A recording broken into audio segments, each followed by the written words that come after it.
That's right.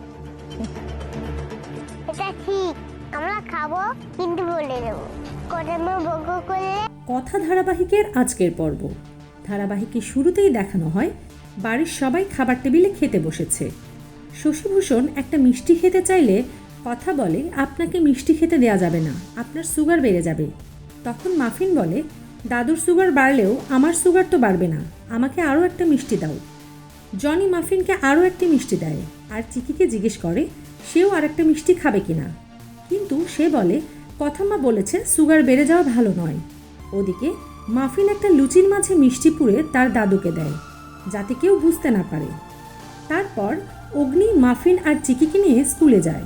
স্কুলে একটা ছেলে বাচ্চা মাফিনকে বাসু ডাকলে চিকি মাফিনকে বলে, তোরা সারাক্ষণ এর সাথে কি এত কথা?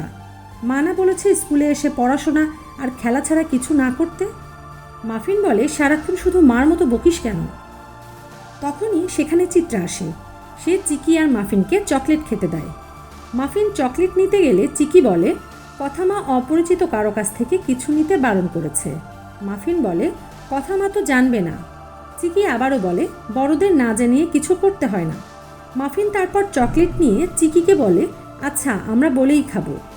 তারপর চিত্রা তাদের ক্লাসে পাঠিয়ে দেয়। ওরা ক্লাসে গেলে চিত্রা মনে মনে বলে, আমি ওদের সাথে বন্ধুত্বে এক ধাপ এগিয়ে গেছি কথা, এবার তোমার দিন শেষ হয়ে আসছে। দৃশ্য পরিবর্তন হলে দেখা যায় বাড়িতে সবাই চা খাওয়া নিয়ে কথা বলছে। তখন কথা বলে, মাফিন তো একদম উল্টো রকম হয়েছে, ওকে তো যে যা দেয় সেই খেয়ে নেয়। কথা ওদের দুজনকে বকে। তারপর চিকি বলে, ওদের বকতে না, বোঝাতে হবে।